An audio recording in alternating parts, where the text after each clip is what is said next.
Bonjour, je suis ravie de vous retrouver donc pour une nouvelle recette, toujours sous les saveurs de l'océan Indien, toujours dans le but donc de nous faire plaisir, mais surtout de vous faire voyager.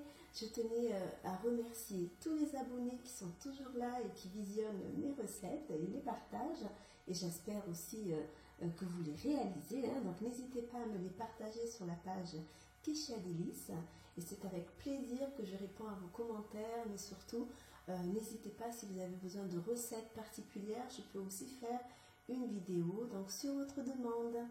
Voilà, donc c'est parti pour une nouvelle recette, toujours sous les saveurs de l'océan Indien. Vous êtes prêts? C'est parti! Alors aujourd'hui nous allons réaliser donc des vermicelles aux épices. Alors c'est un plat très apprécié pour ceux qui aiment le sucré salé, ou tout simplement sucré, puisque donc ça va être agrémenté de sucre et d'épices.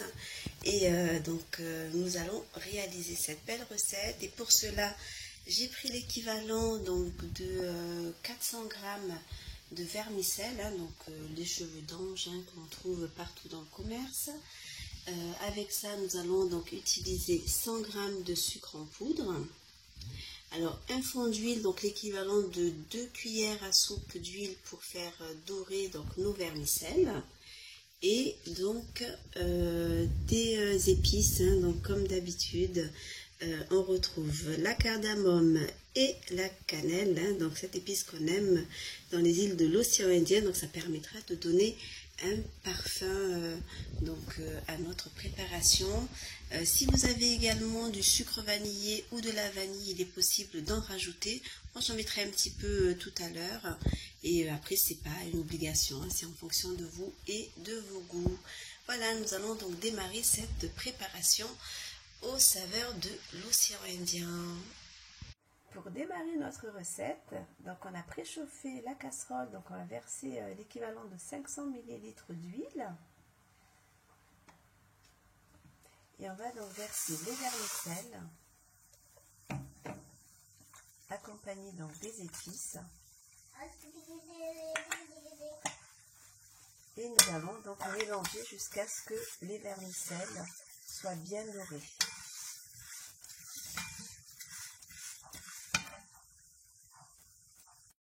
Voilà, donc là on mélange bien donc les vermicelles, hein, donc avec les épices, cannelle, cardamome, hein, vous voyez bien. Donc ça permet de donner une bonne petite saveur parfumée donc de ces deux épices. Une fois que c'est bien doré, on va rajouter donc de l'eau pour lancer la cuisson de nos vermicelles. Alors mes vermicelles sont bien dorées, donc et bien parfumées avec les épices. Nous allons donc verser le sucre, donc on était parti sur l'équivalent de 100 g de sucre. Voilà, et qu'on va bien mélanger.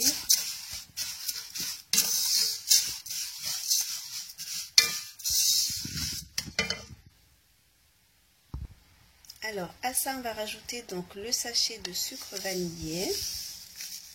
Après si vous avez de la vraie vanille, c'est tout aussi bon, hein. Voilà, donc on mélange bien et on va lancer la cuisson avec l'eau. Alors pour l'eau, je suis partie donc sur l'équivalent de 500 ml, hein, donc après c'est toujours à vérifier, hein. Donc j'ai fait bouillir de l'eau.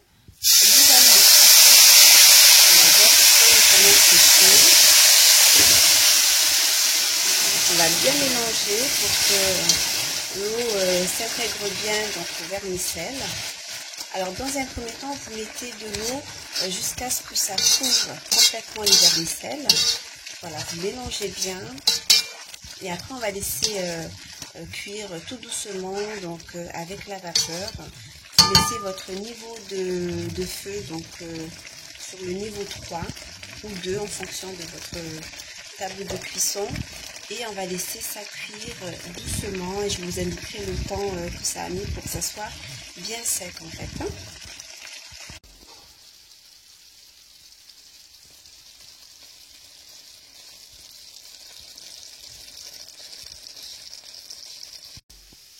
Voilà, donc au bout de 15 minutes de cuisson, donc là on a les vermicelles qui cuisent, hein, donc vous le voyez parce que voilà la pâte est souple, et j'ai pris l'équivalent du coup au total donc de 500 ml d'eau bouillante. Et voilà, donc là on est vraiment à la fin de la cuisson. Donc il est possible de mettre une noix, un petit noix de beurre, mais c'est pas une obligation parce qu'on a déjà un peu d'huile pour la cuisson. Hein. Voilà, donc nos vermicelles sont terminées. Notre recette de vermicelle épicée à la cannelle et à la cardamome est terminée. Et je tiens aussi à vous présenter mes nouvelles coupelles de présentation pour mes futures recettes et dès aujourd'hui. Alors je les ai reçues pour mon anniversaire par mes amis et je tiens à les remercier tout particulièrement. Voilà, donc si cette recette vous a plu, donc n'hésitez pas à la réaliser et à nous la partager sur la page Kesha Délices. Et c'est avec plaisir que je vous retrouve pour une prochaine vidéo, donc toujours sous les saveurs de l'océan Indien. Bon appétit, merci.